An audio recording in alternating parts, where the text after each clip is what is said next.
السلام عليكم ورحمة الله وبركاته. إن الحمد لله نحمده ونستعينه ونستهديه ونستغفره ونعوذ بالله من شرور أنفسنا ومن سيئات أعمالنا. من يهده الله فلا مضل له ومن يضلل فلا هادي له. أشهد أن لا إله إلا الله وحده لا شريك له وأشهد أن محمدا عبده ورسوله. اللهم صل وسلم على محمد وعلى آله وصحبه والتابعين بإحسان إلى يوم الدين وبعد.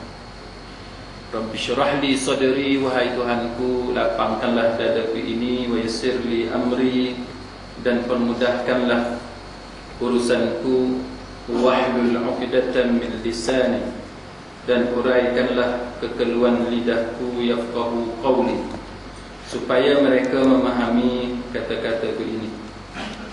Saudara-saudari, sahabat sahabiah, muslimin muslimat, mudah-mudahan dirahmati dan diberkati oleh Allah Subhanahu wa taala. Sebelum kita meneruskan pengajian fiqh manhaji berdasarkan kepada mazhab al-Imam Syafi'i rahimahullahu taala, saya ingin terlebih dahulu membawa perhatian tuan-tuan sekalian kepada puasa hari Ashura dan juga puasa hari yang disebut sebagai Al-Yawm At-Tasi', puasa hari yang ke-9 bulan Muharram, iaitu 9 Muharram, hari Rabu ni, 10 Muharram ataupun Ashura pada hari Khamis. Jadi saya akan baca sedikit beberapa nota penting sebagaimana yang fatwa daripada Lajnah Daimah lil Buhuth Ilmiah wal Ifta', iaitu satu jawatan kuasa tetap bagi penyelidikan ilmiah dan juga fatwa di bawah kerajaan Arab Saudi yang diketuai oleh Syekh bin Baz, oleh Syekh Afifi dan yang lain-lain, sebagai pengetahuan dan untuk kefahaman kita sebelum kita berpuasa pada hari 10 Muharram ataupun Ashura, ataupun juga sama ada kita nak berpuasa satu hari pada hari Ashura ataupun berpuasa 2 hari pada hari Ashura, iaitu 9 dan 10 ataupun 10 dan 11, ataupun ingin berpuasa ketiga-tiga hari 9, 10 dan 11. Muslimin muslimat sekalian, yang pertamanya ialah isu berkenaan puasa Ashura sebelum ganti puasa Ramadan. Ini untuk ilmu kita. Adakah boleh kita berpuasa ganti, berpuasa hari Ashura, puasa sunat, sedangkan ganti puasa Ramadan belum habis lagi? Baik, yang pertama disebut, saya baca sikit. Yang pertamanya ialah tidak boleh melakukan puasa sunat ketika dia masih ada puasa yang belum diganti. Baik, tak boleh puasa sunat selagi dia belum habis puasa ganti. Dia wajib menggantikan puasa Ramadan dahulu, kemudian barulah melakukan puasa sunat. Seseorang itu boleh berpuasa pada hari yang ke-10 dan ke-11 Muharram dengan niat menggantikan puasa yang ditinggalkannya pada bulan Ramadan. Dia puasa 9 dengan 10 kan, 9 dengan 10 Muharram, tapi niat dia puasa ganti, puasa qada. Syekh Ibn Utsaimin menyebut diharapkan semoga kamu memperolehi pahala ganti dan pahala puasa pada hari tersebut. Ini nak kena faham betul-betul. Sekarang ni macam ni, di kalangan para fuqaha, mereka sebenarnya tidak sependapat tentang masalah kita puasa sunat dulu, kemudian puasa ganti kemudian, puasa qada Ramadan tu kemudian. Boleh ke tak boleh? Yang saya baca kepada tuan-tuan malam ni ialah satu keputusan fatwa daripada Jawatan Kuasa Fatwa Kerajaan Arab Saudi, yang mana di kalangan mereka, di kalangan ulama-ulama besar Saudi ini, mereka berpendapat bahawa tak boleh puasa sunat selagi tak habis puasa ganti. Okay, faham itu kan? Tetapi tuan-tuan kena ingat bahawa memang ada pandangan yang lain yang memetik amalan Aisyah radhiyallahu anha, yang puasa ganti beliau itu beliau boleh tamatkan bila hampir dengan Ramadan akan datang. Jadi itu ada sedikit perbezaan pendapat di kalangan para ulama. Cuma yang saya baca kepada tuan-tuan malam ni untuk pengetahuan tuan-tuan ialah bagaimana fatwa daripada pihak berkuasa agama Kerajaan Arab Saudi memberikan pandangan bahawa tak boleh kita puasa sunat selagi puasa ganti tak habis. Cuma Syekh Ibn Utsaimin, salah seorang ulama besar di Arab Saudi ini, dia mengatakan bahawa kalau kita puasa wajib, puasa qada, umpamanya puasa ganti pada hari yang disunatkan kita puasa. Faham kan? Pada hari yang disunatkan kita puasa. Contohnya dalam kes yang kita bincang malam ni, sepintas selalu ini, puasa 9 Muharram yang dipanggil sebagai puasa sunat Tasu'a ataupun Al-Yaumut Tasi', hari yang ke-9 Muharram. Yang keduanya puasa 10 Muharram yang kita panggil hari Ashura. Orang Melayu sebut Ashura. Sebutan yang betulnya Ashura, 10 kan, hari ke-10 Muharram.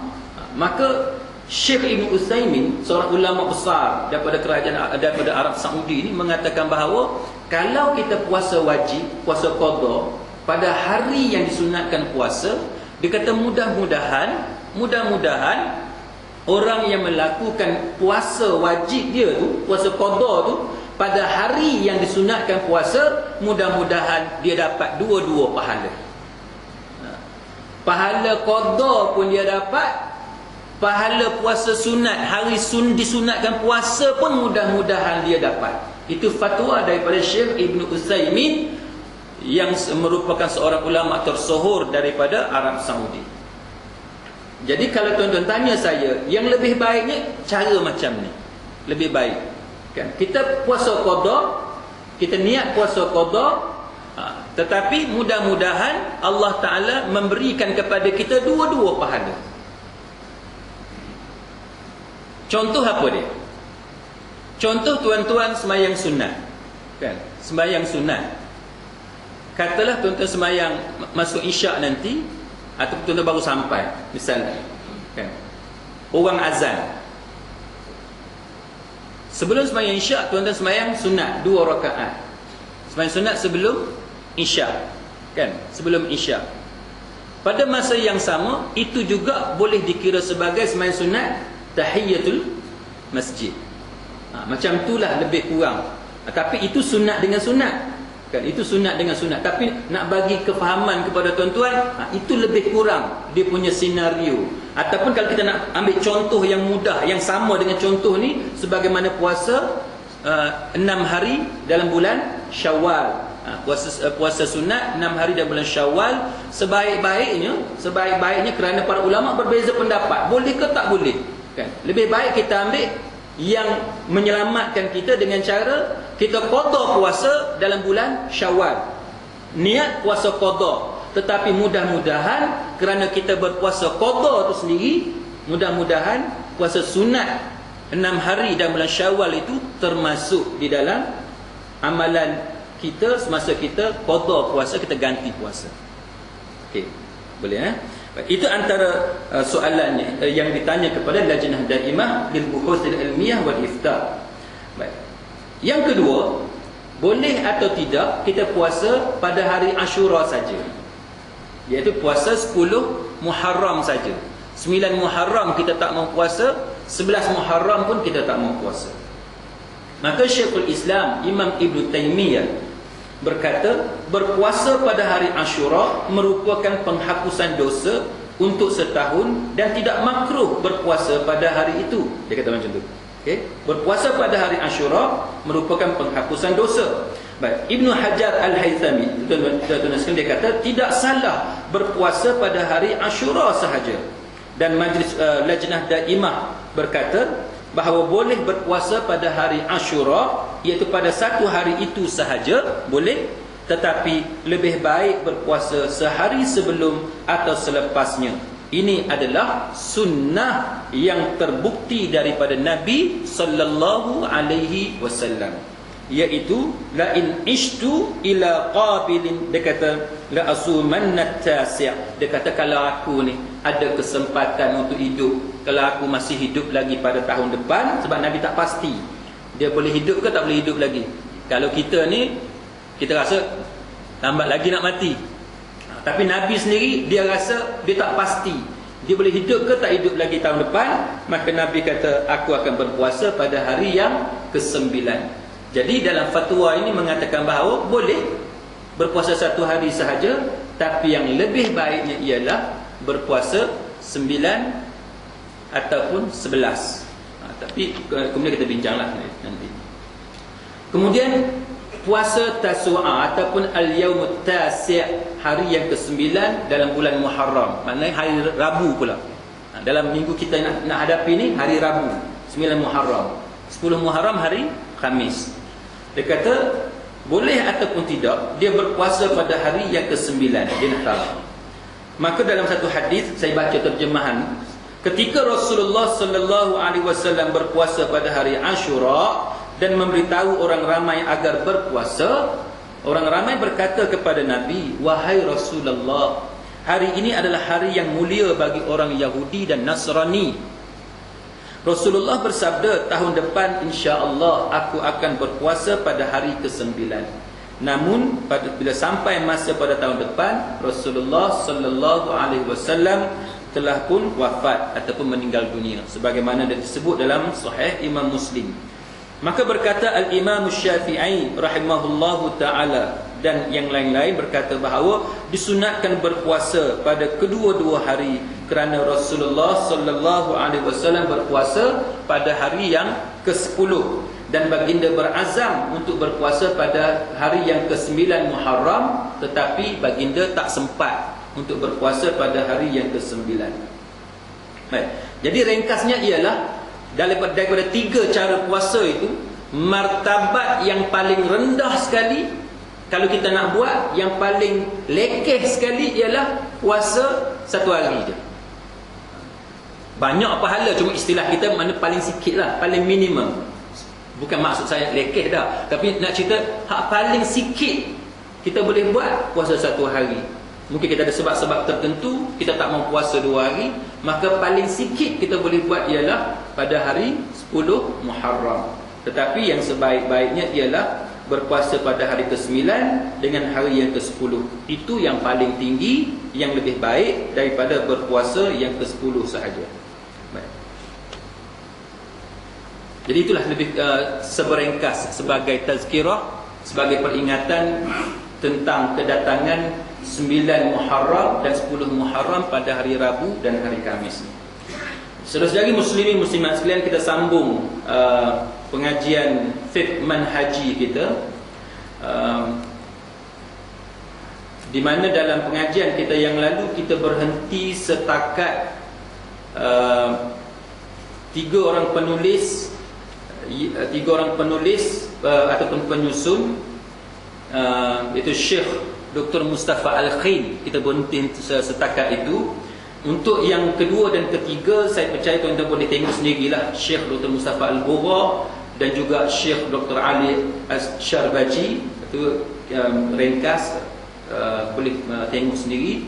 Dan malam ni saya akan tumpukan kepada beberapa maklumat berkenaan dengan Al-Imam Syafi'i rahimahullahu ta'ala dan manhaj dia, fiqh dia, ilmu dia, macam mana pengajian dia dan sebagainya. Baik.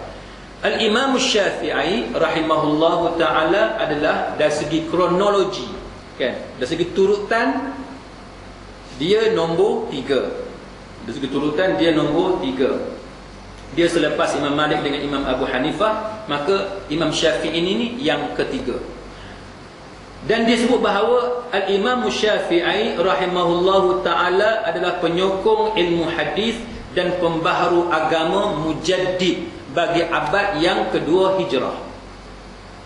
Maknanya Imam Asy-Syafi'i rahimahullahu ta'ala adalah daripada aliran ahli hadis, kan? Daripada aliran ahli sunnah wal jamaah. Di antara 4 mazhab ni tuan-tuan sekalian, sebenarnya para ulama hampir ijma' untuk mengatakan bahawa keempat-empat mazhab yang muktabar ini kesemuanya daripada aliran ahli sunnah wal jamaah, atau juga disebut sebagai ahli hadis dan sebagainya. Cumanya terdapat satu isu berkenaan dengan Imam Abu Hanifah sahaja, yang mana ada sedikit perbezaan di kalangan segelintir beberapa orang ulama terkemudian yang mengatakan bahawa Imam Abu Hanifah dia adalah sebagai ahli ra'yi, mana dia terkeluar daripada yang disebut sebagai ahli hadis. Yang tu kita bincang kemudian. Tetapi itu secara ringkas bagaimana pandangan ulama berkenaan dengan 4 mazhab yang besar ini. Jadi yang 3 ni tidak ada pertikaian bahawa mereka daripada aliran ahli hadis, mereka menggunakan hadis apabila mereka mengeluarkan hukum dan sebagainya. Tetapi kalau nak kata 4, walaupun majoriti ulama menerima memasukkan Imam Abu Hanifah sebagai sebahagian daripada ahli sunnah wal jamaah, tetapi terdapat juga pandangan-pandangan yang sedikit berbeza yang mengatakan bahawa Imam Abu Hanifah bukanlah datang daripada aliran ahli hadis. Baik. Apa komen Imam Ahmad bin Hanbal? Imam Ahmad bin Hanbal kata, diceritakan daripada Nabi sallallahu alaihi wasallam bahawa Allah Taala menghantar kepada umat ini seorang mujaddid, seorang pembaharu agama. Baik, bila kita sebut mujaddid, pembaharu agama ni, tuan-tuan mesti faham apakah makna mujaddid. Makna mujaddid yang kata tajdid, proses memperbaharui urusan agama tu maksud dia apa? Adakah ada ajaran baru ataupun apa makna sebenar proses tajdid? Jadi orang yang melakukan proses tajdid kita panggil mujaddid. Setiap abad dia ada mujaddid. Dia ada orang yang melakukan proses pembaharuan dalam urusan agama. Jadi apakah yang dimaksudkan sebagai mujaddid? Orang yang buat tajdid. Apakah dia tajdid? Pembaharuan tu apa dia? Jawapannya ialah bahawa setiap zaman akan ada orang yang melakukan proses pembaharuan agama. Kerana agama ni, muslimin muslimat sekalian, kalau kita nak senang faham, sebagai satu contoh yang mudahnya, dia macam pakaian kita. Pakaian kita, bila kita pakai, lama-lama dia jadi apa? Bau dia berubah, kan? Dia akan melekat kotoran. Jadi pakaian kita ni kita nak mesti sentiasa bersihkan. Hak paling bagusnya sekali pakai, lepas tu kita campak dalam bakul, kita basuh dia, kita keringkan dia, kita gosok bagi dia cantik, lepas tu pakai balik. Itu pakaian. Contoh nak bagi mudah faham. Agama ni dia macam tu juga. Dengan peredaran zaman, semakin jauhnya manusia daripada Rasulullah sallallahu alaihi wasallam, maka akan berlaku beberapa perkara yang asalnya, yang originalnya bukan macam tu. Tetapi dia ada penambahan-penambahan yang berlaku di atas beberapa sebab. Atas beberapa sebab, sama ada ia dilakukan secara sengaja ataupun tidak sengaja, maka berlaku penambahan kepada agama, yang penambahan itu kita panggil sebagai kotoran kepada agama yang memerlukan kepada proses pembersihan. Perlu dibersihkan, dibuang benda-benda yang dikatakan sebagai agama tapi sebenarnya bukan agama. Tapi manusia yang menganggap itu sebagai agama. Maka setiap zaman tu dia akan ada manusia yang melakukan proses tajdid, memperbaharui agama. Bukan kata membawa agama yang baru, tetapi membawa manusia kepada agama yang sebenar, dengan mengajak manusia supaya membersihkan amalan-amalan mereka dan kefahaman mereka, akidah mereka, supaya tidak terus dicemari dengan kotoran-kotoran yang dianggap sebagai sebahagian daripada agama. Tuan-tuan akan tanya, Kotor ke agama kita sekarang? Adakah ibadat kita sekarang ni kotor? Adakah dicemari dengan benda-benda lain? Adakah betul kita perlu melakukan pembaharuan?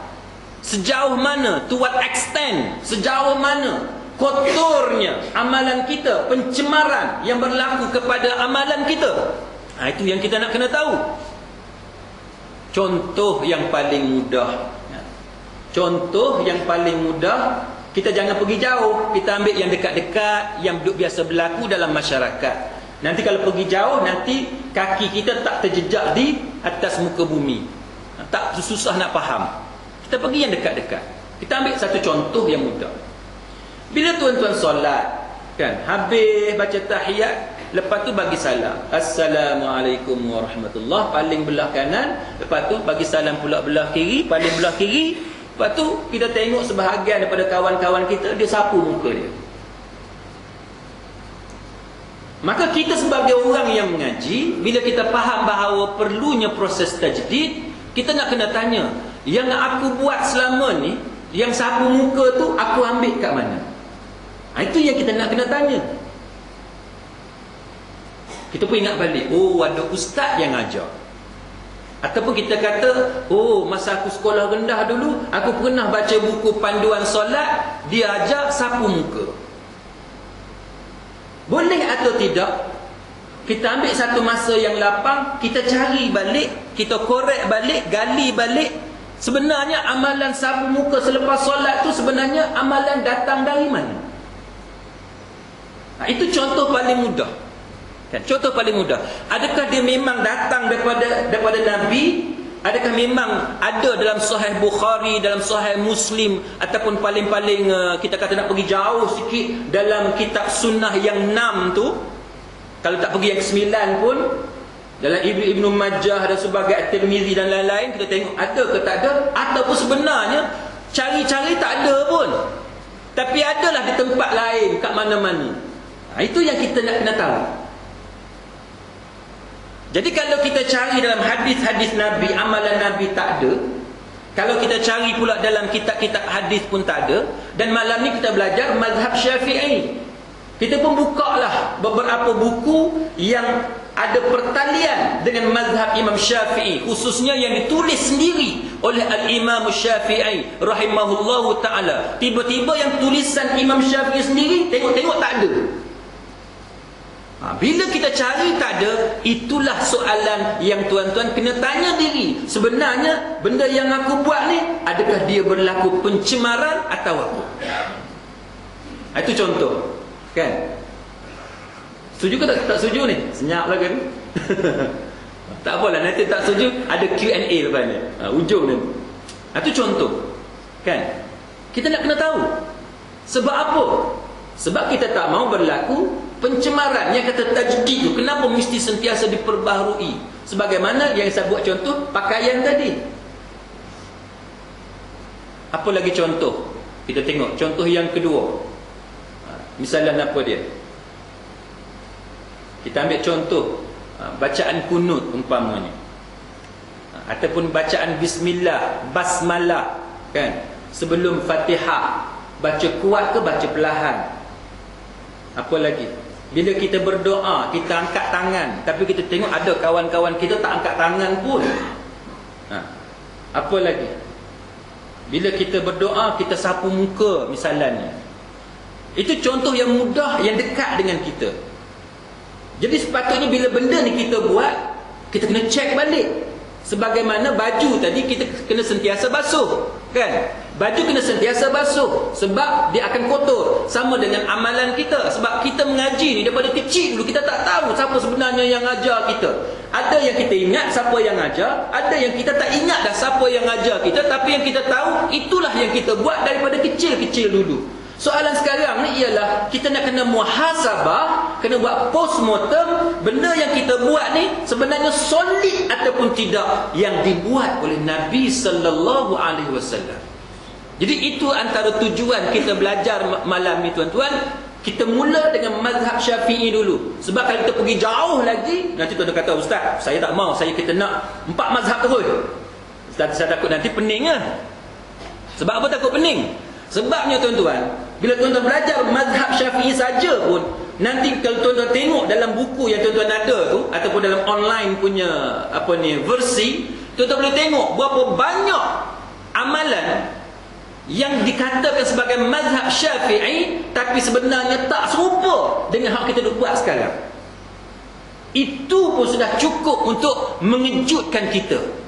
Ataupun kalau kita tak terkejut pun, orang lain akan terkejut. Sebab apa? Sebab rupa-rupanya yang kita duk kata kita ni mazhab Syafi'i, yang kita duk buat lama dah ni tuan-tuan sekalian, bila kita ambil kitab mazhab Syafi'i sendiri, letak kita mengaji malam ni, rupa-rupanya bila kita mengaji dan mengaji, kita akan jumpa banyak lagi contoh sebenarnya terkeluar daripada mazhab al-Imam Syafi'i rahimahullahu ta'ala.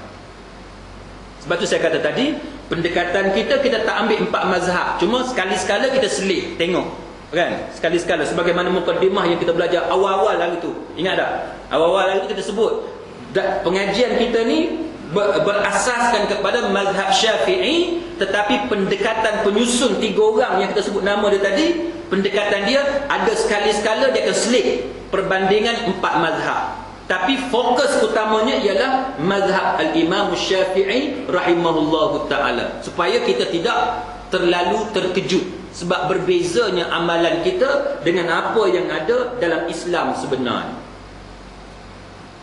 Contoh satu lagi apa dia? Tahlil, kan? Tahlil kita duk buat, kan? Kita duk buat. Kalau tak buat, kita rasa ganjil, kita rasa pelik, kita rasa macam-macam lah perasaan. Jadi bila tuan-tuan belajar, antara benda yang tuan-tuan nak kena letak soalannya ialah, sebenarnya tahlil ni datang dari mana? Datang dari mana?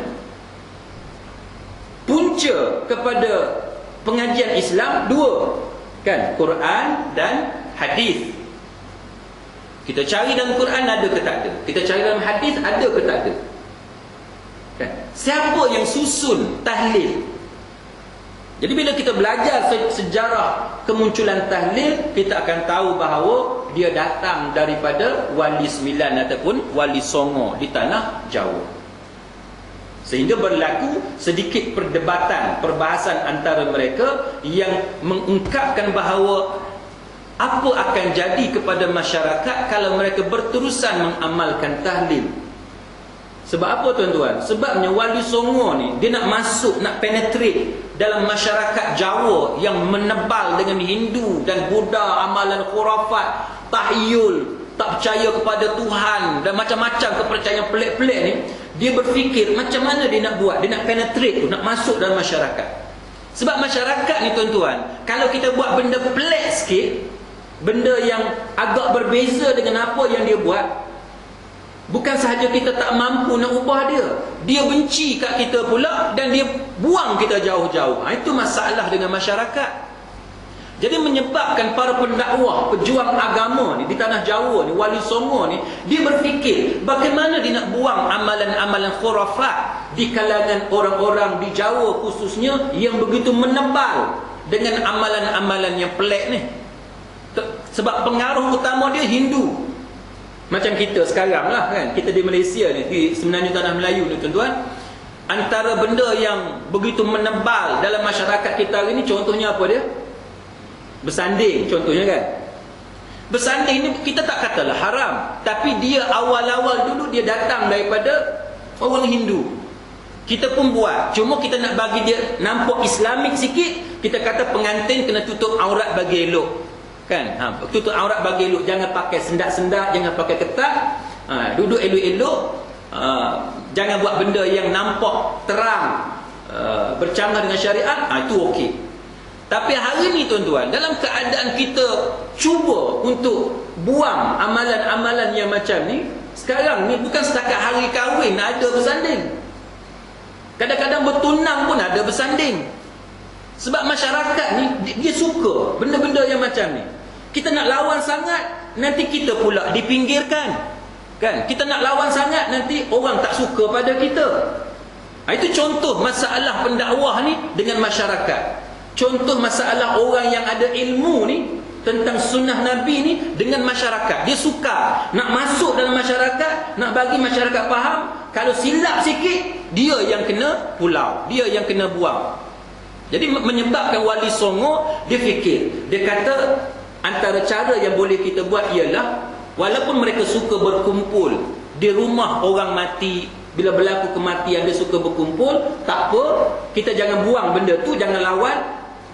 Tapi apa yang kita boleh buat ialah kita isi dengan amalan-amalan zikir, doa, supaya mereka ni secara perlahan-lahan dapat dijauhkan daripada kepercayaan khurafat yang ada pengaruh daripada Hindu tu. Jadi isilah dengan baca doa, dengan zikir, baca qul huwallah, baca Fatihah dan sebagainya. Itu pun mendapat tentangan di antara 9 orang wali Songo, wali 9 ini tak semua setuju. Mereka kata bahawa ini amalan ini tidak berdasarkan daripada Nabi. Apa akan berlaku bila kita sudah meninggal dunia? Nanti masyarakat berterusan melakukan amalan ini, sedangkan kita yang memulakan amalan itu. Manuskrip ni tuan-tuan sekalian ada di Belanda. Ada di Belanda. Para pengkaji bila dia kaji balik, dia jumpa manuskrip ini, bahawa wujudnya antara Wali Songo ini rasa tak setuju dan bimbang kalau masyarakat berterusan mengamalkan tahlil.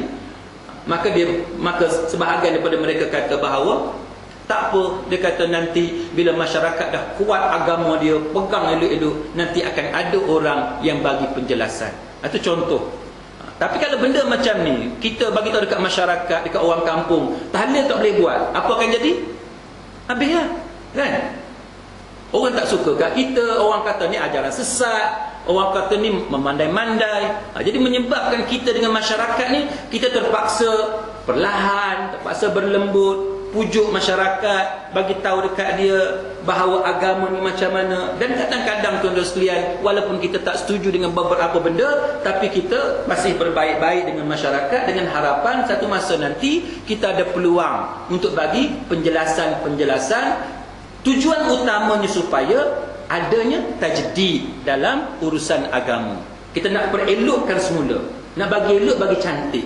Tapi kalau masyarakat tak boleh terima, tak apalah, dia buat apa yang dia nak buat, tapi kita perlahan-lahan kita pujuk dan kita bercakap dengan dia dan bagi tahu apakah yang sepatutnya kita buat.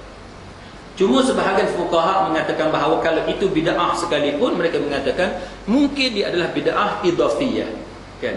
Dia contoh macam ni tuan-tuan. Contohnya macam, saya pernah bagi contoh berkenaan dengan doa awal tahun, akhir tahun, kan? Benda tu kalau tuan-tuan cari dalam hadis tak ada, kan? Doa awal tahun, akhir tahun. Tapi banyak masjid buat benda-benda macam tu. Sebahagian ulama mengatakan bahawa itu adalah bid'ah, manakala sebahagian yang lain mengatakan bahawa dia jadi bid'ah kalau ada beberapa syarat tertentu. Sebab apa tuan-tuan? Sebab dia macam ni, doa ni dia benda yang umum. Ada doa yang mutlak, ada yang muqayyad. Ada doa yang yang secara umum, kan? Mana tuan-tuan nak doa apa pun doalah, tapi ada doa dia ada sempena-sempena, kan? Jadi sebahagian ulama mengatakan bahawa bila kita buat sempena-sempena tu, sebahagian mereka mengatakan itu adalah bid'ah. Tapi tuan-tuan sekalian, kalau kita nak kata confirm dia bid'ah yang haram, susah juga sebenarnya. Sebab contohnya dalam masyarakat kita ada periksa umpamanya, kan, SPM, PMR. Kita pun berdoa untuk kejayaan anak kita. Adakah itu boleh kita kata bid'ah? Tak boleh bid'ah. Sebab apa? Sebab memang kita disuruh berdoa untuk mendapatkan kebaikan daripada Allah Ta'ala daripada setiap benda yang kita buat. Katalah ada satu orang, dia merutinkan hidup dia, dia melazimi dengan membaca doa-doa dia sendiri. Dia reka sendiri doa. Setiap kali nak keluar rumah, nak pergi kerja, dia ada doa dia sendiri. Itu tidak bid'ah. Itu tidak bertentangan dengan agama, malah diberikan pahala kerana berdoa kepada Allah. Tetapi sebahagian ulama mengatakan bahawa jikalau kita membuat doa yang disebut sebagai muqayyad, yang ada syarat, yang ada sempena-sempena ni, dia kata tidak boleh dibuat doa-doa yang dilazimi untuk kita buat kerana dibimbangi, dia menjadi bid'ah. Itu contohlah untuk pengetahuan tuan-tuan kenapa bila kita bercakap tentang tentang para ulama ini, dia ada perkataan pembaharu agama. Dia ada perkataan pembaharu agama ataupun istilah dia mujaddid. Itu maksud mujaddid. Maknanya orang tu, tokoh tu, kerja dia ialah memperbaharui urusan agama yang mana ada kotoran, yang ada noda dalam amalan kita, yang tu yang cuba dibersihkan, dibuang, diperbetulkan balik. Itu maksud mujaddid. Imam Ahmad bin Hanbal pernah berkata bahawa Allah Ta'ala menghantar kepada umat ini seorang pembaharu agama. Umar bin Abdul Aziz dihantar untuk 100 tahun yang pertama, dan aku berharap Al-Imam Syafi'i rahimahullahu ta'ala untuk 100 tahun yang kedua. Ini kata-kata Imam Ahmad bin Hanbal dalam kitab kita ni. Jadi dia kata yang pertamanya Umar bin Abdul Aziz, dia kata. Bagi dia Umar bin Abdul Aziz, dalam kuliah saya semalam di Masjid Seberang, Masjid Sembilang semalam, kita ada cerita bagaimana Umar bin Abdul Aziz seorang khalifah yang sangat tegas. Dan sebahagian fuqaha mengatakan dia adalah khalifah Ar-Rashidin Al-Mahdiyin yang kelima. Selepas 4 khalifah yang utama tu, nombor 5-nya dia. Sebabnya takwa dia, warak dia, amalan dia. Dan semalam kita menceritakan bagaimana Umar bin Abdul Aziz antara khalifah Islam yang dibunuh. Maka dia kata bahawa dia berharap Umar bin Abdul Aziz khalifah mujaddid untuk 100 abad yang pertama, 100 tahun yang pertama, dan dia berharap bahawa Imam Syafi'i sebagai mujaddid untuk abad yang kedua, 100 tahun yang kedua. Baik, masa hidup Imam Asy-Syafi'i, dia kata semasa pemerintahan Abbasiyah. Ini adalah masa pemerintahan Bani Abbasiyah. Sebelum itu Umayyah, kan? Sebelum itu Umayyah. Di waktu itu dia kata satu permulaan bagi perkembangan ilmu dan penterjemahan kitab ilmu falsafah, kemudian berlaku pemindahan ilmu, disusun dengan pelbagai fahaman yang timbul dalam masyarakat, dan kemudian dia kata berlakulah pula pelbagai aliran yang semuanya berkembang, maka itulah zaman kehidupan Al-Imam Syafi'i rahimahullahu ta'ala. Dan dia kata berlaku kekacauan dan kejahatan di kalangan umat yang telah berlaku, yang berpunca daripada golongan Al-Mutakallimin serta pengacau yang telah keluar daripada agama. Ahli kalam, orang yang datang dengan pelbagai falsafah dan sebagainya. Maka berlaku perbezaan antara puak ataupun ahlul hadis dan ahlul naqli dengan puak ahlul ra'i yang saya sebut tadi. Ahlul ra'i mulai diketahui oleh masyarakat awam. Perbincangan dan perdebatan antara kedua-dua pihak ini semakin meluas, tetapi Al-Imam Syafi'i rahimahullahu ta'ala lebih rapat dengan golongan yang pertama. Siapa dia golongan yang pertama? Golongan ahlul hadis. Sebab apa tuan-tuan? Sebab bila kita berpegang kepada hadis Nabi, hadis Nabi adalah jaminan bahawa kita takkan sesat selama-lamanya. Kena pegang kepada Quran, yang keduanya berpegang kepada hadis Nabi, yang ni kita takkan sesat. Kalau kita ada masalah, kita ada kekeliruan, ada satu benda yang kita rasa betul ke tak betul, maka rujukan yang paling utama dua ni, Quran dan hadis. Contohnya tuan-tuan tengok, ada mazhab, ada pelbagai pendapat, ada macam-macam pandangan, maka khuruj yang kata keluar kan daripada khilaf adalah aula, adalah mustahab, adalah lebih baik dan lebih disukai. Kalau ada perbezaan pendapat, kita cuba elak perbezaan itu lebih baik. Contoh macam yang kita cerita tadi kan, puasa qada ataupun puasa sunat dulu, hak mana? Bulan Syawal nak puasa 6 dulu ke nak puasa qada? Ataupun yang tadi yang kita bincang tadi, puasa hari Ashura dengan yang puasa 9 Muharram, kita nak buat yang mana? Ulama berbeza pendapat. Ada yang kata boleh puasa sunat, puasa qada kemudian. Ada yang kata no, tak boleh, kena qada perhabis dulu barulah puasa sunat. Maka bila berlaku macam tu, apa dia jalan yang selamat? Jalan yang selamat, ambil hak wajib tu dulu, yang qada dulu, perhabis dulu, lepas tu hak sunat tu kemudian. Tapi janganlah pula kita merendah-rendahkan orang yang puasa sunat dulu, puasa qada kemudian. Sebab apa? Sebab kita kena matang, kita kena terbuka cara kita berfikir. Sebab ini adalah ikhtilaf di kalangan para fuqaha, maka hendaklah kita menghormati di antara satu sama lain. Macam contoh yang saya sebut tadi lah. Tuan-tuan tengok ada imam baca bismillah sebelum Fatihah. Ada imam dia tak baca, kan dia baca pelan-pelan. Lepas tu dia terus dengan alhamdulillah sampai habis, kan? Kita jangan panik, kan? Kita jangan melakah, sebab kita dah belajar bahawa adanya perbezaan pandangan di kalangan para fuqaha. Maka hendaklah kita hormat menghormati di atas perbezaan yang berlaku, kerana masing-masing ada dalil. Cuma bezanya yang mana dalil kuat, yang mana dalil yang tidak kuat, ataupun mungkin sama-sama kuat dan sebagainya. Maka yang tu hendaklah kita matang dan lebih terbuka. Kita jangan mudah untuk menuduh orang tu sesat dan sebagainya. Sama juga tuan-tuan, bila tuan-tuan nak buat tahlil, kalau ada orang buat, dia buat. Tetapi kalau ada orang yang tak mau, tak apa, maka hendaklah kita hormat menghormati, kerana nanti bila sampai tajuk tu, nanti kita akan bincang panjang lebar apakah hujah masing-masing. Kenapa ada orang dia mempertahankan tahlil? Kenapa ada orang dia kata no, tak boleh, ini benda yang Nabi tak buat? Maka bila kita belajar nanti secara detail, saya akan serah kepada tuan-tuan, tuan-tuan nilai sendiri. Tuan-tuan rasa hujah yang mana yang lebih baik, hujah mana yang lebih kuat, dan hujah mana yang sebenarnya lemah ataupun yang tidak berasas. Yang penting kita usaha untuk cari kebenaran, kan? Kita berlapang dada cari kebenaran. Yang mana sebenarnya hak paling bagus. Mungkin tu tak akan kata, ustaz, sebab apa kita nak bincang benda-benda macam ni? Ikutlah orang tu nak buat ke orang tu tak mau buat. Kenapa kita nak bincang? Biar dia buatlah. Sebab apa tuan-tuan? Sebab Syekh Yusuf Al-Qaradawi dalam salah satu tulisan dia kata macam ni. Manusia ni tuan-tuan, dia punya kudrat, bahasa kita faham kan? Kudrat kita ni terbatas. Kudrat kita terbatas. Tuan-tuan boleh tak buat dua benda pada satu masa? Tak boleh. Kalau boleh pun, dia jadi cincai lah. Contohnya tuan-tuan nak repair kereta. Tuan-tuan mekanik, ada dua kereta depan tuan-tuan. Tuan-tuan nak buat dua-dua sekali pada masa yang sama. Problem lah. Nanti tertinggal screwdriver, nanti tertinggal benda tu, terlupa tutup benda tu. Doktor tuan-tuan di OT, kan, bilik bedah, banyak dah kes. Saya jadi lawyer, banyak berjumpa dengan medical negligence, kecuaian perubatan.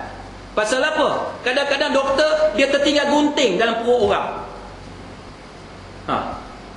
Pasal apa? Sebab kadang-kadang dia tak fokus. Mungkin dia serabut bini dia duduk bising kat dia kat rumah. Dia pergi nak belah perut orang hari tu, dia berserabut, duk tension, duk teringat-ringat ni. Geram aku nak tampar, tak tampar. Duk geram lagu tu. Dia duk belah perut orang. Dia tak fokus. Kena pula jururawat yang duk bantu dia tak bilang betul-betul. Dia sepatutnya kalau katalah ada 50 alat, lepas guna kena bilang balik, cukup tak 50? Itu yang sepatutnya dibuat. Tapi kadang-kadang manusia ni dia alpa, dia cuai, dia ada benda lain yang dia teringat, menyebabkan dia tak bilang betul-betul. Apa jadi? Tu yang nak jadi tu, dah jahit elok, kawan tu dah balik dah sebulan kat rumah, dia masih sakit perut. Cek x-ray, tengok tu ada gunting dalam tu. Itu contoh supaya tuan-tuan boleh faham kenapa ulama duk bincang panjang lebar benda ni. Sebab manusia ni, dia punya fokus dia tu terhad, tumpuan dia terhad, kudrat dia terhad. Maka Syekh Yusuf Al-Qaradawi sebut, dia kata, bila kemampuan kita terhad, adalah lebih baik jikalau kita bagi tumpuan kepada amalan yang benar-benar maksur, yang benar-benar sabit, yang benar-benar sahih datang daripada Nabi sallallahu alaihi wasallam, berbanding kita duk buang masa buat benda yang ulama duk petikai. Daripada kita buat benda yang ulama duk petikai, baik kita buat benda yang ulama confirm, sepakat benda tu. Kita pun bukan rajin sangat pun, contohnya kan. Kita bukan rajin sangat pun. Jadi bila dah kita pun memang tak rajin, maka lebih baik masa kita rajin tu, kita buat amalan yang semua ulama setuju, yang tak petikai. Itu hak paling baik. Berbanding dengan kita buat benda yang ulama duk bergaduh, duduk berbalah, gugang-gugang, itu tak berapa baguslah. Sebabnya amalan itu sendiri ada isu. Itu yang concern yang ulama duk bincang ni, sebab dia kata masalah tu kerana manusia ni memang dia terhad. Sebab tu kita sentiasa sebut benda-benda yang macam ni kerana dia ada isu dia. Baik, dia kata Imam Syafi'i lebih rapat dengan puak yang pertama, yakni puak daripada Ahlul Hadis. Kemudian disebut kerajaan Islam berkembang, ibu-ibu kota yang besar membangun dan sebagainya, kota Baghdad, Kufah, Basrah dan lain-lain, Damsyik dan sebagainya berkembang. Maka itulah senario suasana yang ada pada zaman Al-Imam Syafi'i rahimahullahu taala. Di mana dia dilahirkan, tuan-tuan? Yang paling masyhur pendapat yang mengatakan bahawa dia lahir di Gaza, ataupun orang Melayu sebut Gaza. Pendapat yang paling masyhur, Imam Syafi'i ini dilahirkan di Gaza, di Palestin pada tahun 105 Hijri. Kan? 105 maknanya abad yang kedua. Dia dah masuk abad yang kedua, dan inilah yang paling masyhur. Manakala ada juga yang kata Asqalan dan sebagainya, yang tempat dia 3 batu daripada Baitul Maqdis, dan ada juga yang kata dia lahir di Yaman.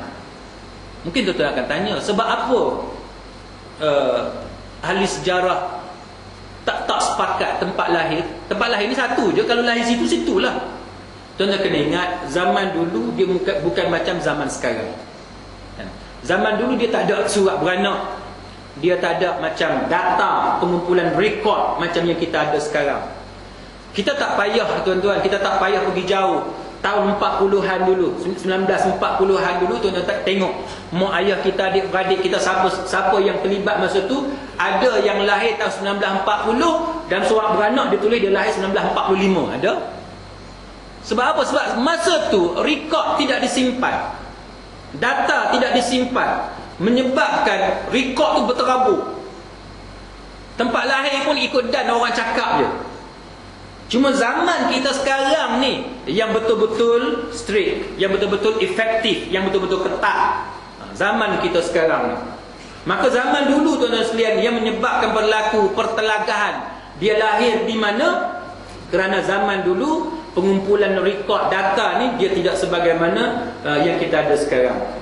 Maka dia kata, Yaqut Al-Hamawi menceritakan bahawa Al-Imam Syafi'i pernah menceritakan, aku dilahirkan di negeri Yaman, ibuku bimbang aku akan terbiak, lalu dia bawa aku bersama-sama ke Mekah ketika umurku lebih kurang 10 tahun. Dia kata, dia dibawa ke Mekah untuk menyatukan, untuk kita mengharmonikan pendapat-pendapat yang berbeza itu. Ada pendapat yang kata dia lahir di Gaza tapi membesar di Asqalan. Penduduk Asqalan kesemuanya daripada kabilah orang Yaman. Macam tu. Jadi nak harmonikan, itu antara pendapat yang kita tengok agak logik.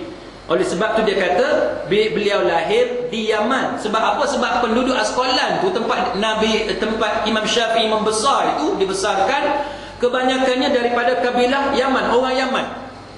Kalau tuan-tuan pergi ke Pahang, kampung isteri saya, tempat dia duduk tu tempat orang Kelantan. Tu Pahang, tapi majoriti penduduk tu orang Kelantan. Dia macam tu. Jadi zaman kita sekarang pun ada benda-benda yang macam tu. Kadang-kadang satu tempat tu dalam Pulau Pinang, tapi kebanyakan orang yang duduk kat situ orang asal daripada Kedah contohnya. Itulah lebih kurang gambaran untuk tuan-tuan faham. Al-Imam An-Nawawi rahimahullahu ta'ala berkata, pendapat yang masyhur, dia lahir di Gaza, dan dilahirkan pada malam Imam Abu Hanifah meninggal dunia. Itu pada hari yang sama atau malam yang sama. Dia kata kalau pendapat ini benar sekalipun, ia adalah menyimpang daripada hakikatnya, kerana perkara tersebut terjadi secara kebetulan sahaja. Seorang imam meninggal dunia, manakala lahir imam yang lain, itu kebetulan. Orang kita ni kadang-kadang dia suka ikat benda tu dengan sesuatu peristiwa. Kalau nak lahir hero atas dunia, mesti kilat sabung menyambung. Kan? Berlakulah benda pelik. Itu orang kita dia lagu tu lah. Hujan dengan kilat, dengan petir, macam-macam orang kita. Ataupun kita kata kalau orang tu dia derhaka pada mak dia, dia akan jadi macam siapa? Si Tenggang. Macam si Tenggang akan jadi batu. Tuan-tuan, hari ni berapa ramai budak yang derhaka pada mak dia. Dia tengking mak dia. Jadi batu tak? Tak jadi batu. Kalau semua jadi batu yang derhaka pada mak, tak ada orang berani derhaka pada mak. Betul tak? Katalah dekat Tok Bedu ni ada 10 orang dah jadi batu. Ni tahun lepas ni jadi batu. Derhaka pada mak.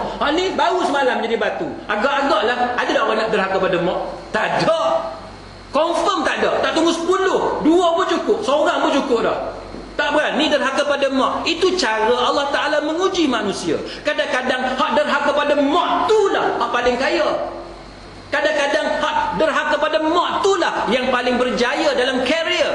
Kadang-kadang hak rajin semayang, hak cakap elok-elok dengan mak dia, dengan ayah dia, duk jaga elok mak ayah dia, jaga hati mak ayah dia, hak itulah rasa pun dapat nombor last kali. Kalau buka peniaga pun tak laku. Semua ujian daripada Allah. Kalau semua orang semayang, semua kaya raya, semua pakai nak semayang, tuan-tuan. Betul tak? Tuan-tuan main semayang, sudah semayang, tu dia ada duit dalam kereta. Siapa nak naik motor, tengok-tengok ada bakul orang bubuh, sebakul duit dalam tu, 100,000. Confirm semua orang tak tinggal semayang. Tapi tuan-tuan, Allah Ta'ala menguji dengan ujian yang mana hikmah dia tu Allah Ta'ala sahaja yang tahu. Kadang-kadang hak baik tu muka buruk, hak muka comel-comel, hak handsome tu jahat, tuan-tuan.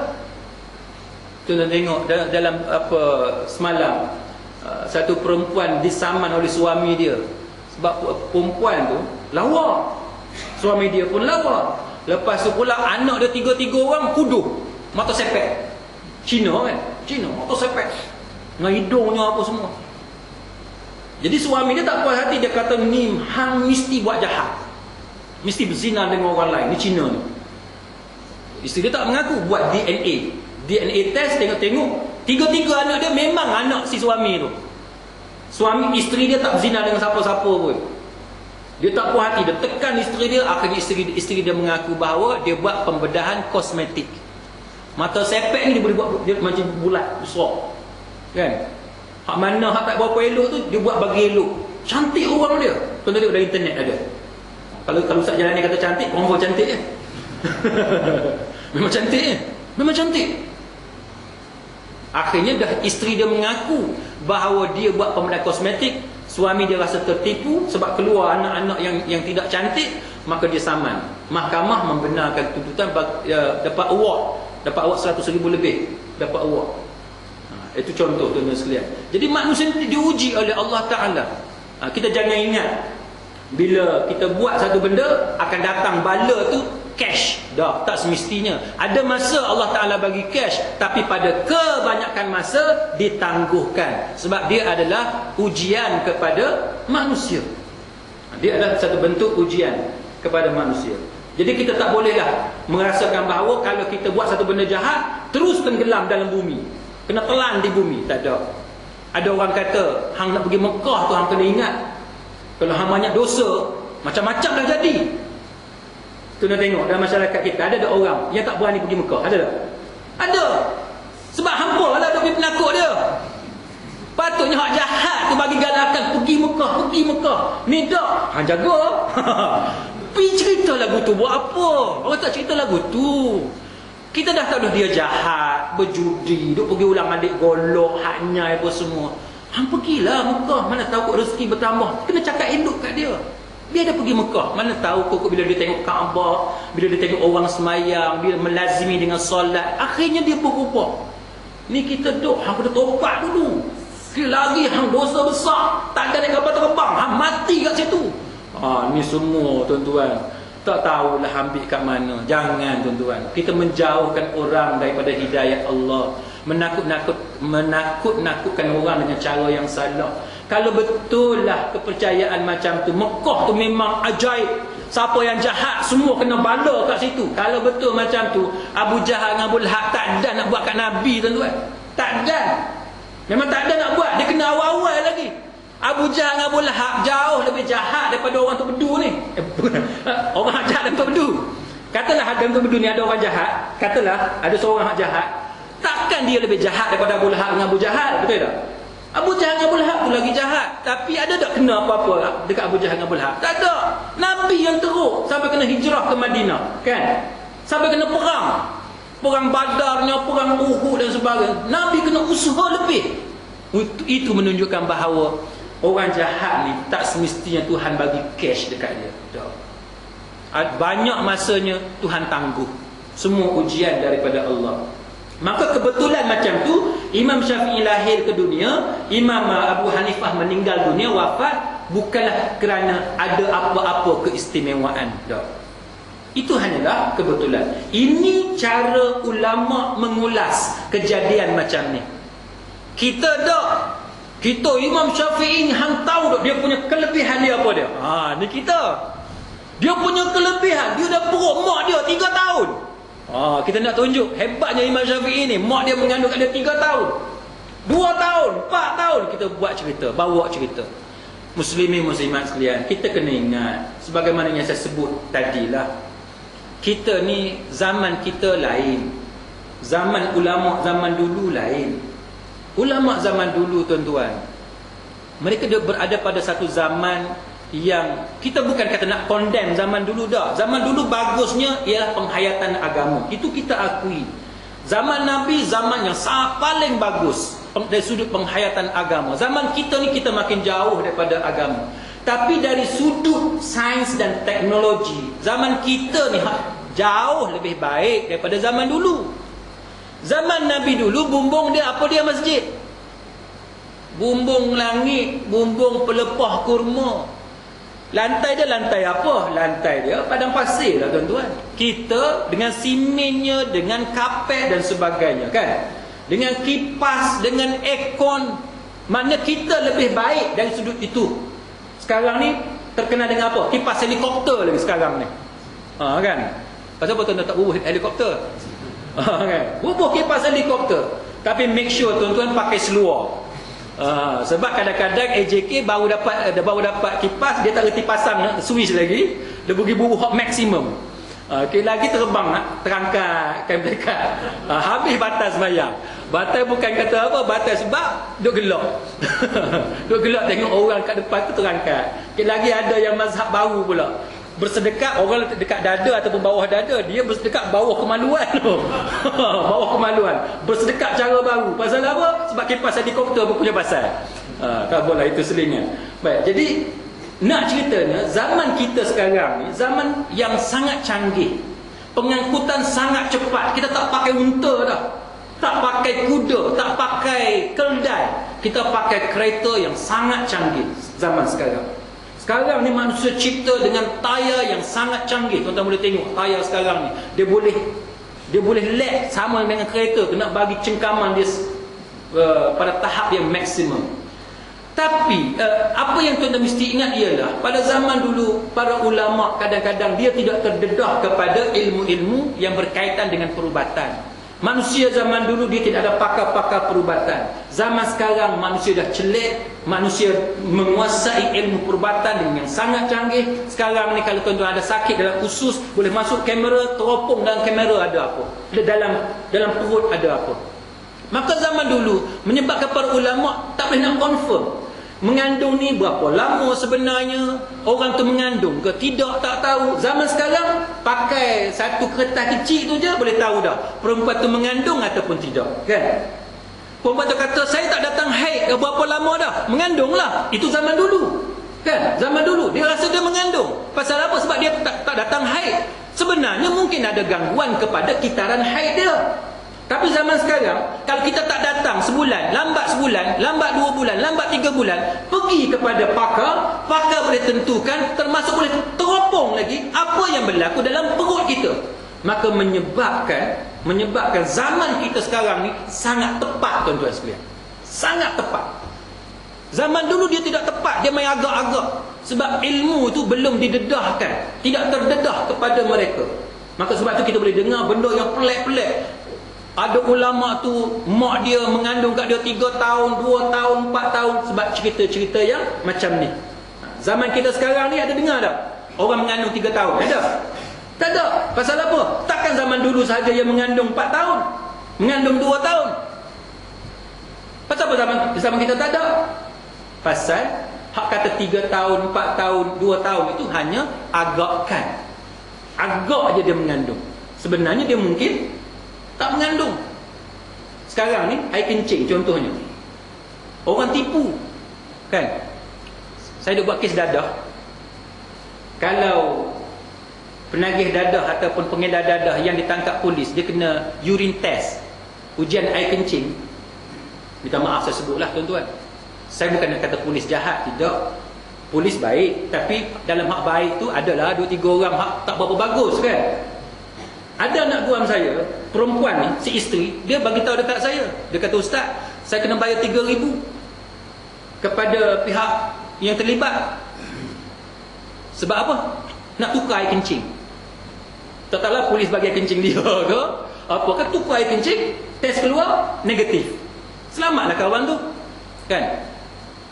Zaman sekarang boleh tak kita, doktor minta air kencing, tuan dah kata, aku takut sikit lagi, doktor tahu aku banyak penyakit, kita bubuh high pipe, boleh? Bubuh high pipe. Nak bagi dia nampak kuning sikit, bubuh apa dye apa yang warna kuning, bagi nampak pekat sikit, bagi nampak pure. Memang misah air kencing ni kan. Pematu mamal punya takut pegang ni, pasal meleleh. Pasal bukan air kencing kita bubuh high pipe ke. Sekarang ni tuan-tuan, test tu, masa tuan-tuan buat urine test, doktor boleh tahu air pipe tu dia ada bacaan dia. Bacaan air pipe ke bacaan apa? Air daripada bumi, dia boleh tahu. Air daripada, bukan air daripada tubuh tuan-tuan.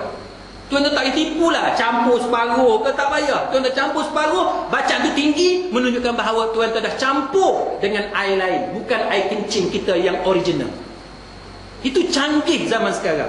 Sebab tu muslimin muslimat sekalian, bila kita belajar fiqh, cerita-cerita hak dulu yang pelik-pelik ni kita tak jumpa zaman sekarang. Sebab zaman sekarang zaman yang canggih, yang mana ilmu tu dah ada dah pada manusia dengan izin daripada Allah Ta'ala. Sebab itu kita mengatakan bahawa ulama yang tidak mengetahui tentang sesuatu benda, dia perlu bergantung kepada pakar. Dia tak boleh main agak-agak. Bila dia main agak-agak, dia akan jadi macam cerita tadilah. Mengandung 3 tahun, 2 tahun, 4 tahun. Ini semua cerita akibat daripada agakan sahaja. Baik. Nota di bawah tu tuan-tuan boleh tengok, Imam Abu Hanifah dilahirkan pada tahun 80 Hijrah bersama 660 Masihi. Sebahagian mengatakan bahawa dia lahir pada tahun 61 Hijri. Pendapat ini tidak kuat, tapi yang sebenarnya 80 Hijri. Sebagaimana pendapat yang pertama, Imam Abu Hanifah terkenal sebagai seorang yang alim dalam bidang fiqh di negeri Iraq dan juga sebagai ketua kumpulan ahli fikir, ahli ra'i.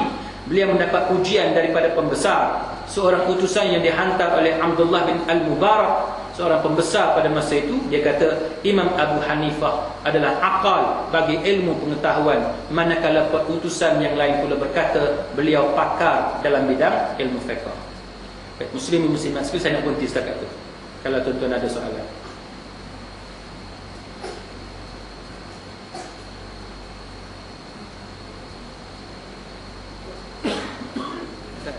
Ada. Tadi Ustaz kata Imam Abu Hanifah. Imam Abu Hanifah Dia ada masalah dengan mazhab lain kan? Apa masalah dia? Okey, dia gini. Sebenarnya di kalangan para ulama, mereka membuat pembahagian. Secara umumnya kita menerima 4 mazhab ini sebagai mazhab yang muktabar. Kan? Imam Malik, Imam Abu Hanifah, Imam Syafi'i, Imam Ahmad bin Hanbal. Ini adalah mazhab yang muktabar. Bila kita sebut mazhab yang muktabar, kita juga bermaksud bahawa keempat-empat ini ialah ahli sunnah wal jamaah.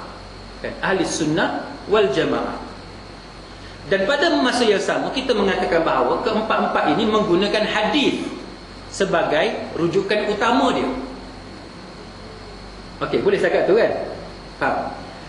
Tapi isu mulai timbul apabila tuan-tuan tengok nanti, ataupun kalau tuan-tuan ada kesempatan tuan-tuan baca secara mudah, secara ringkas 4 mazhab tadi, tuan-tuan akan tengok ada satu gelaran. Dalam buku kita ni pun dia ada sebut. Ada satu gelaran yang diberikan kepada Imam Abu Hanifah. Yang gelaran itu tidak diberikan kepada 3 mazhab lain yang kita baca tadi, yang kita sebut tadi secara ringkas. Imam Malik, Imam Syafi'i dengan Imam Ahmad ni, tiga-tiga ni tidak ada gelaran ni. Apa dia gelaran tu? Kalau tuan-tuan tengok tu, Ahlur Ra'yi. Kan? Ahlur Ra'yi. Ahlul ra'yi ni apa dia? Ahli fikir. Kalau tuan-tuan tengok sekali lalu macam tu, tuan-tuan akan tengok tidak ada masalah apa-apa. Ahlul ra'yi, apa masalahnya ahli fikir?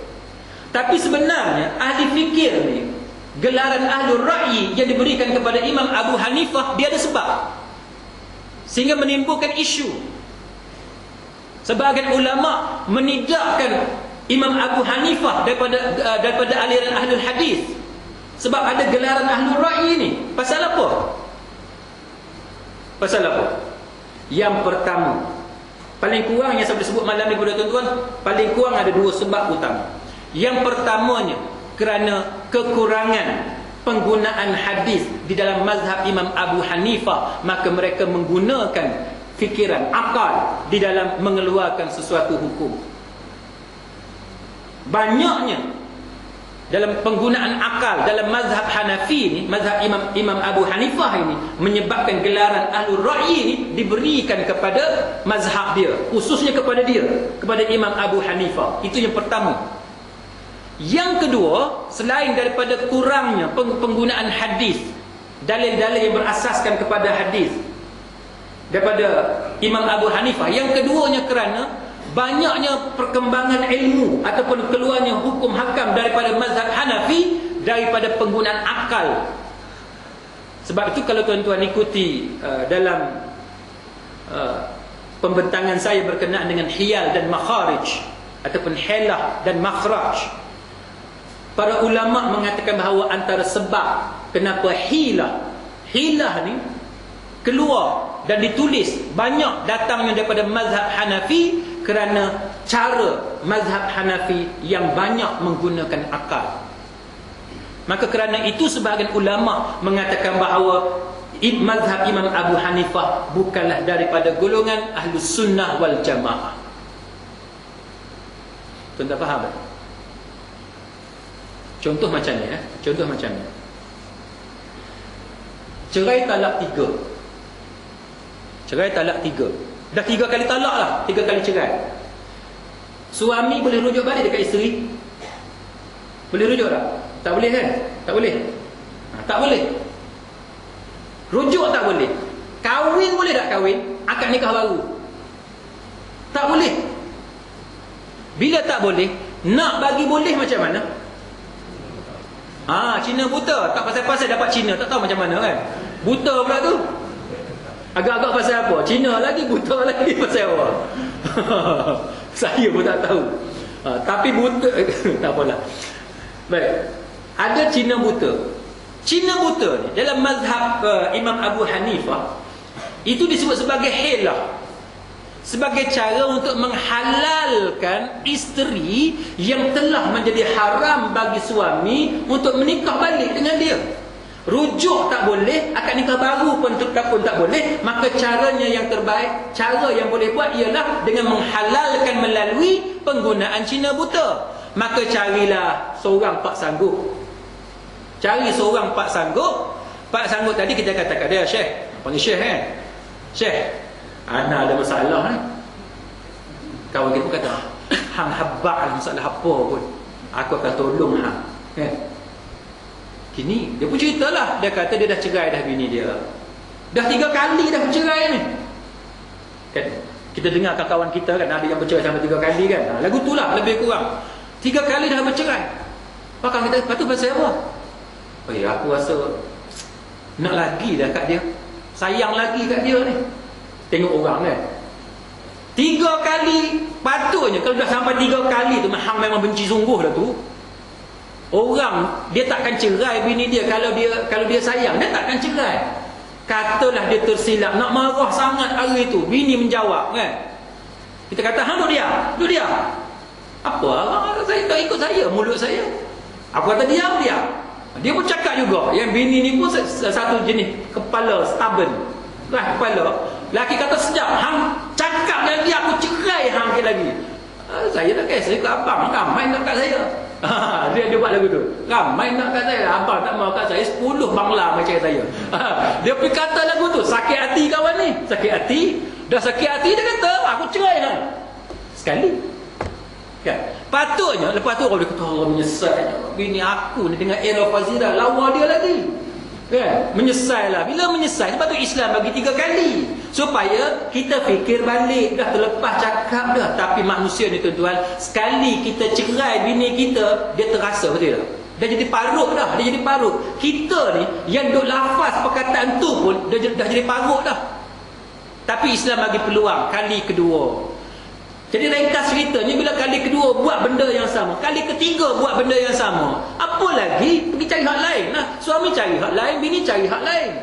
Tapi nak cerita ada hak tak berapa nak betul ni, dia nak lagi kali keempat. Bila nak lagi, Islam tutup pintu. Bila tutup pintu, mana tak boleh lah.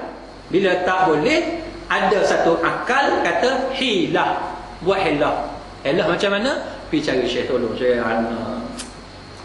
menyesal sungguh ni contoh. Menyesal sungguh ni. Tobat tak mau buat dah depan ni. Kawan ni pun sanggup lah. Tak apalah. Apa syarat dia? Syarat dia gini. Hang kahwin. Lepas hang kahwin, hang terima je lepas sah nikah tu, hang kena cerai terus bini aku. Bagi syarat terus. Kan? Katalah setengah-setengah tempat kata, oh tak boleh. Kita mazhab Syafi'i. Dia kena tidur sekali dulu. Kalau setengah tempat yang ketat lagu tu, okey macam ni. Hang masuk bilik tapi hang jangan tidur dengan bini aku. Hang jangan tidur dengan bini aku. Hang ambil satu duvet ke, toto ke apa, hampa kat lantai, hang jangan, aku akan cek dengan bini aku, hang buat apa kat dia. Pagi-pagi esok cerai. Kami pun setuju. Itu maksud Cina buta tu. Jangan sentuh apa-apa. Dalam Islam, dalam mazhab Imam Syafi'i contohnya, tak boleh buat lagu tu. Dia kena jima'. Baru sah balik dekat suami hak asal. Mungkin tuan-tuan akan kata, pasal apa lagu tu pula? Sebab Islam ajar dah. Bercerai ni 3 kali. Lebih pada tu, hang main-main dengan hukum Allah. Buat main-main tak boleh. Sebab tu nak bercerai ni, kita kena sit down, duduk dulu, tenang dulu, solat, baca Quran, berdoa, minta dengan Allah Ta'ala, buang setan jauh-jauh. Lepas tu baru fikir, nak cerai ke tidak. Jangan masa kita marah tu, masa tengah hot, masa tu kita cerai. Jangan. Itu cara Islam. Baik. Jadi, bila buat macam tu, itu yang kita panggil hilah. Hilah macam tu, para ulama' berbeza pendapat. Dalam mazhab Syafi'i, dia kata haram, adalah haram, tidak sah. Maknanya, siapa yang buat lagu tu, bukan sahaja berdosa, tetapi juga perbuatan tadi tidak sah. Maknanya walaupun hang buat lagu tu, hang kahwin dengan bini hang kali keempat tu, tak sah, duduk dalam berzina. Tapi pandangan yang kedua, mazhab Imam Abu Hanifah ni satu mazhab yang sangat banyak menggunakan hilah. Maka mazhab Imam Abu Hanifah ni antara mazhab dan juga termasuk pandangan yang lain mengatakan bahawa sah. Haram tapi sah. Macam-macam pandangan. Tapi itu secara ringkas, yang mudahnya 2 pandangan utama. Hak lain tu ada yang kata boleh, tidak haram pun ada. Tapi yang tu agak jauh sikit. Okey. Wallahu a'lam. Ada soalan lagi? Ada? Ya.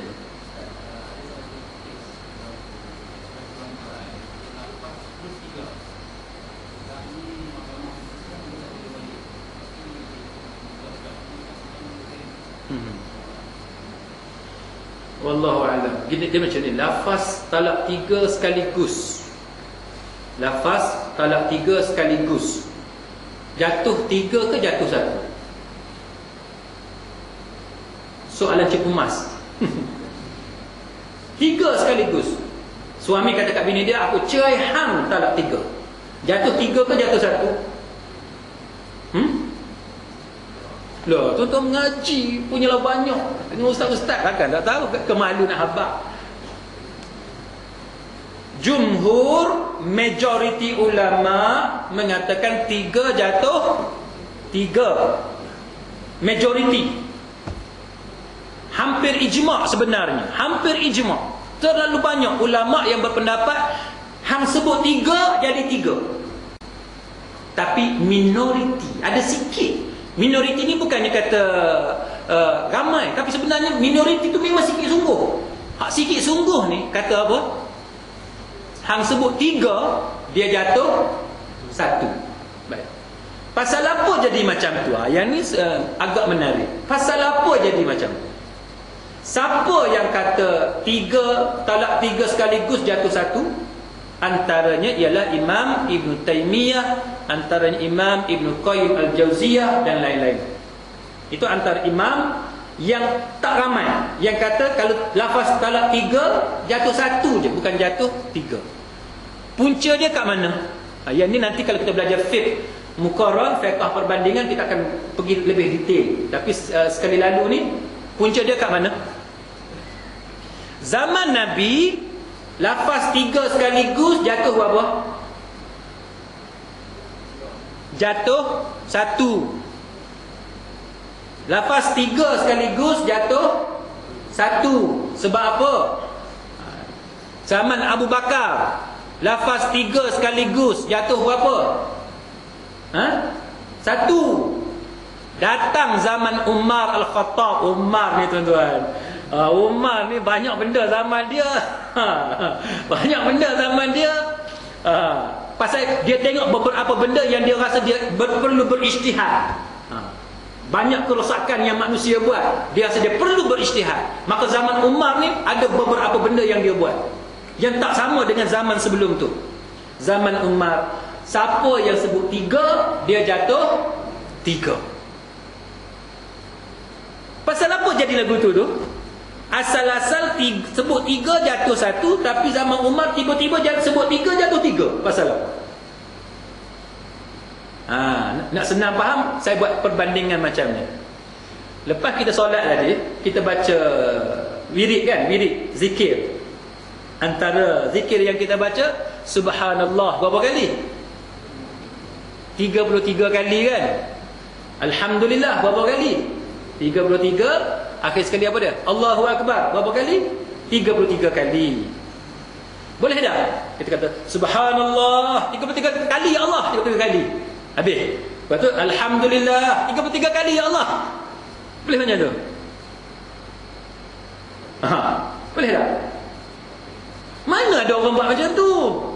Subhanallah 33 kali, maknanya hang kena sebut 33 kali baru jadi 33 kali.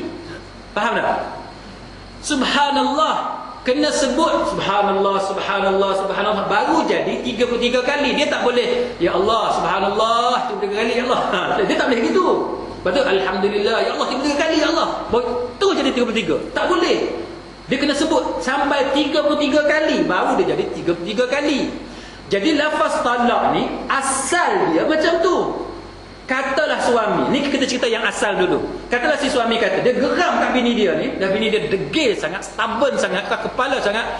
Hang ingat aku suka sangat dekat hang, aku talak hang sebanyak pasir kat pantai tu. Nak sebut 1000 rasa sikit. Hang nak tahu berapa aku bagi kat hang, hang kira pasir dekat pantai tu, hang kira. Dia punya geram. Atau buat jenis canggih lagi, sebanyak gula dalam bekas tu, hang kira gula tu berapa banyak. Banyak tu lah aku nak bagi kat hang. Jatuh berapa? Jatuh berapa?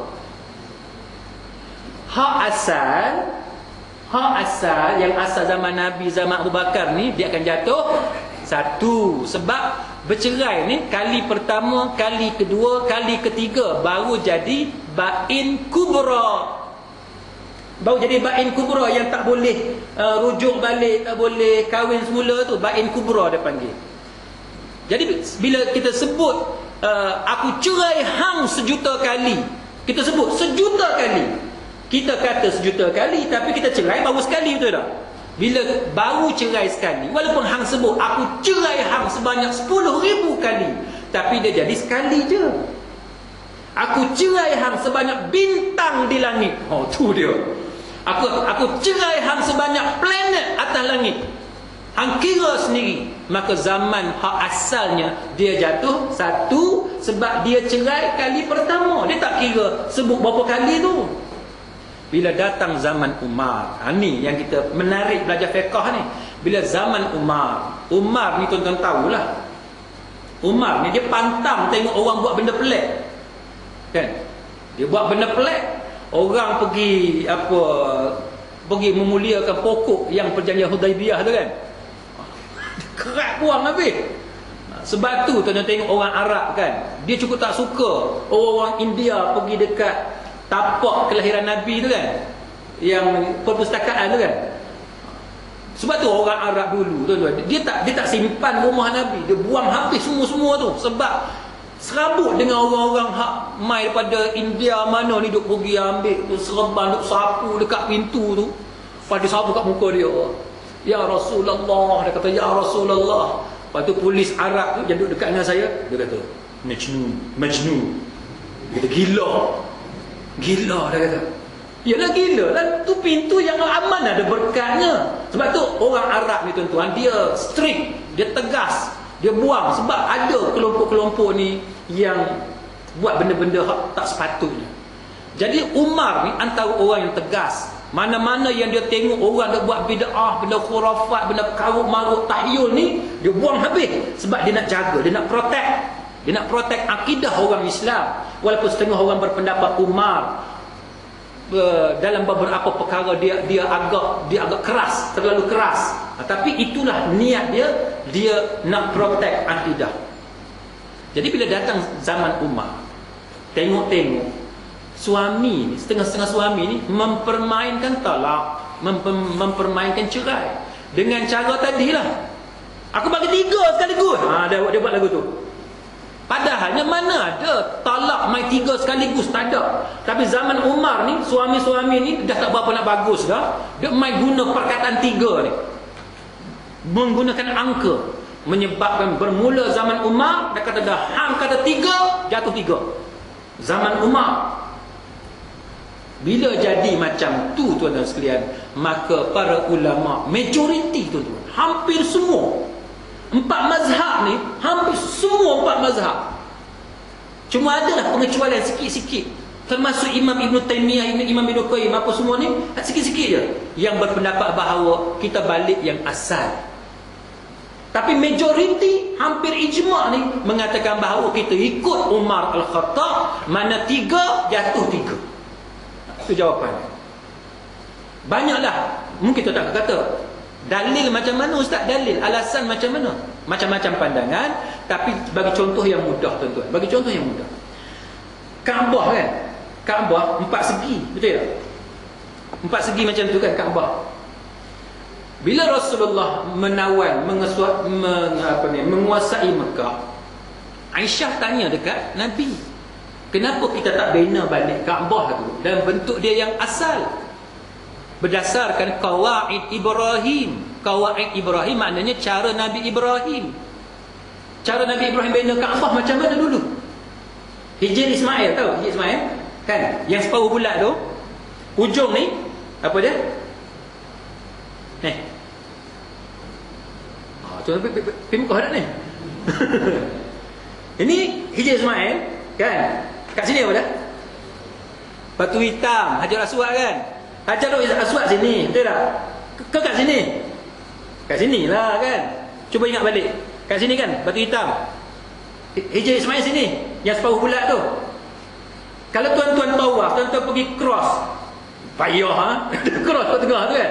Sah tak tawaf?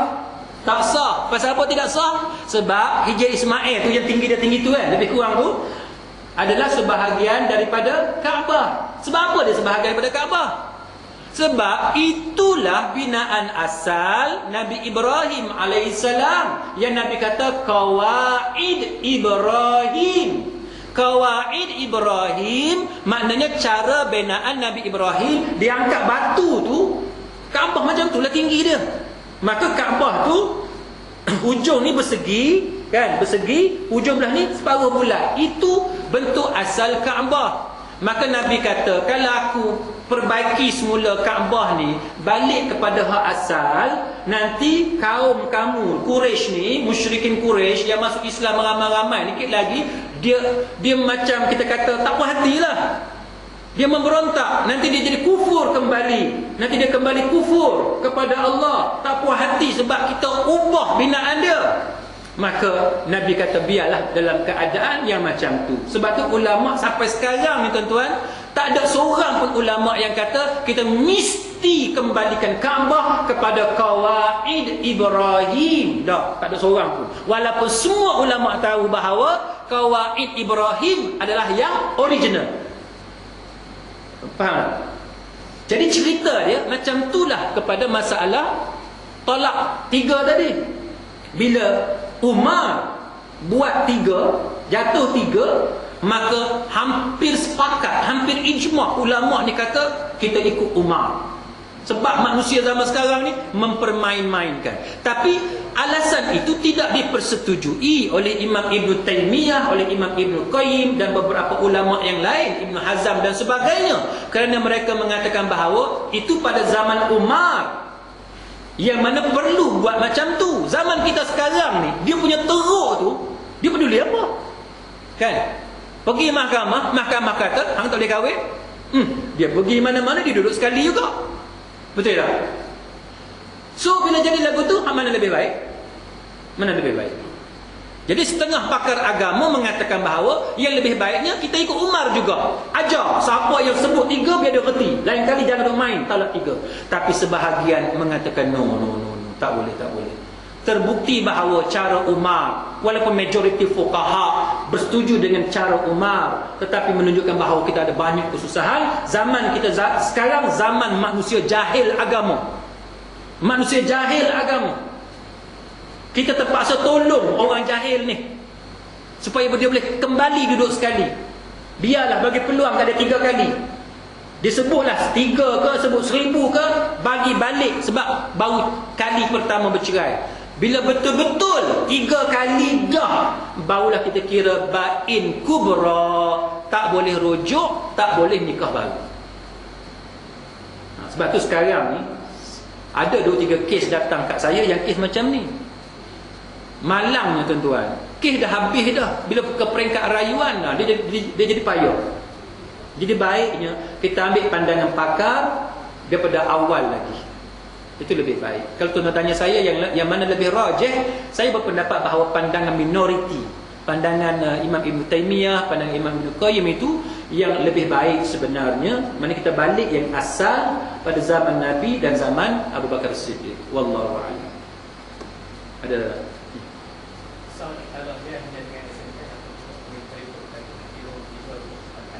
okey. Sah ataupun tidak, talak dengan cara lain, tidak dengan lisan. Cara apa dia? Facebook, email, SMS, hantar gambar pun boleh sekarang ni, kan? Masing-masing ada iPhone. Dia bubuh gambar lembu, dia geram kat bini dia, gambar lembu. Lembu tu dia bubuh nama bini dia. Katalah bini dia nama Anita. Kan? Dia tulis Anita, dia tulis gambar lembu, diceraikan dengan talak 3. Sah ataupun tidak? Soalan dia, sah atau tidak? Sah atau tidak? Tuan-tuan, jawapan dia sah kalau SMS ataupun PM Facebook tu, ataupun gambar ataupun apa sahaja tu betul-betul datang daripada si suami. Kalau confirm datang daripada si suami, maka hukum dia adalah sah. Cuma ada sikit tetapi, cuma ada juga pandangan, tapi pandangan ni pandangan yang agak ganjil, pandangan syadzah, berpendapat bahawa kalau suami itu boleh berkata-kata, maka sebarang lafaz cerai dengan cara isyarat, hukum dia tidak sah. Dia memerlukan kepada lafaz dengan kata-kata. Tapi pandangan ni pandangan yang tidak kuat, pandangan yang agak ganjil sedikit. Cerai ni walaupun dengan bahasa sindiran, walaupun dengan isyarat, tapi kalau niat cerai, jawapan dia jatuh talak. Contoh apa dia? Contoh apa dia? Suami tunjuk kat bini dia,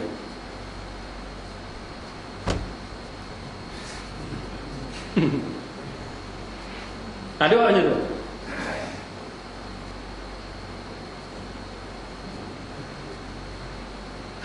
Bini pun pening. Apa dia main lagu ni macam Ultraman, kan?